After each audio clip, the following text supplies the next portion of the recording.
Princess Leonor's last royal ball before her big day. A ballroom. Glittering lights. Guests gathered in splendor. But suddenly, the atmosphere shifts. This isn't just a royal ball. This is the last dance before a wedding that will change everything. And tonight, Princess Leonor is not only the heir to a throne. She is a bride to be stepping into history. The moment the doors opened, the hall fell silent. All eyes turned to Leonor. Draped in a gown of silver and sapphire, shimmering like starlight, she was breathtaking. Every movement, every step, carried both grace and gravity. For this was not just another evening of pomp. This was farewell to girlhood, to a chapter of her life defined by preparation.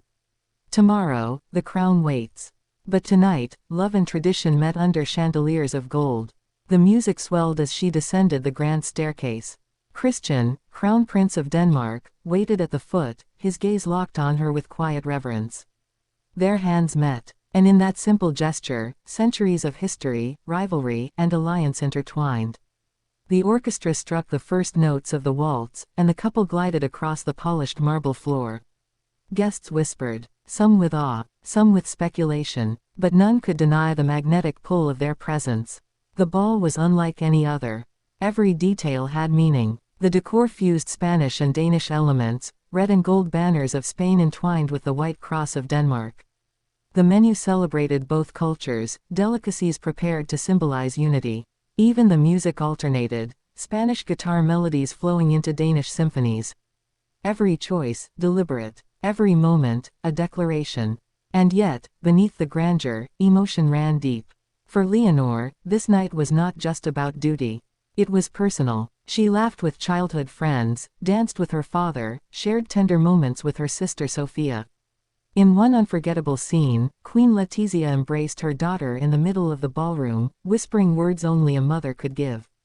The cameras caught only their smiles, but those close enough swore they saw tears in Letizia's eyes. King Felipe, too, revealed rare emotion. When he danced with Leonor, his face softened. Here was not a king instructing his heir, but a father savoring his daughter's last night as unmarried, as only his child. The embrace lingered. The music slowed. And for a fleeting instant, the monarchy itself seemed to vanish, leaving only family. But no royal ball escapes whispers. Some speculated about the challenges ahead. Could Christian adapt to a future where his wife reigns as queen of another nation? Would Spain fully embrace a foreign prince as their consort? Others questioned whether Leonor, so young, could balance love with the immense responsibilities soon to be hers. Yet the sight of the couple silenced doubt. Their shared glances, their synchronized steps, their laughter, this was not mere performance. It was authenticity. As the night unfolded, performances dazzled the guests. Flamenco dancers ignited the hall with passion. Danish performers followed, blending tradition with elegance. It was not only entertainment, but a symbolic merging of worlds. The crowd erupted in applause, but always, their eyes returned to Leonor and Christian. Midway through the evening, a moment stunned everyone. Leonor stepped forward alone, addressing the guests. Her words were poised, steady, but laced with emotion. She thanked her parents, her sister, her people. And then, turning toward Christian, she spoke of love, not in lofty terms, but in simple, heartfelt words. She promised partnership. She promised devotion. She promised that while her duty would never waver, her heart belonged wholly to him. The room fell silent. And then, thunderous applause. Yet, it was the final dance that left the deepest mark. As the clock neared midnight, Leonor and Christian returned to the floor. The music slowed to a hauntingly beautiful melody. Their movements were fluid, almost ethereal, as if the world itself had faded and only they remained. Guests held their breath. Even the cameras seemed intrusive. And when the song ended, the couple embraced, not formally, not staged, but with genuine, unguarded love. Then, the crowd rose to its feet. Cheers, applause, even tears. In that moment, it was no longer about royalty. It was about two young souls, bound by love, ready to carry the weight of nations together. Still, curiosity lingers. What thoughts ran through Leonor's mind as she looked across the hall, knowing it was her last ball before marriage? Did she feel the weight of centuries pressing on her shoulders? Or did she allow herself, just for one night, to simply feel joy? What did Christian whisper to her as they walked off the floor hand in hand? Were they promises for tomorrow, or confessions for tonight? The ball closed not with speeches, but with light.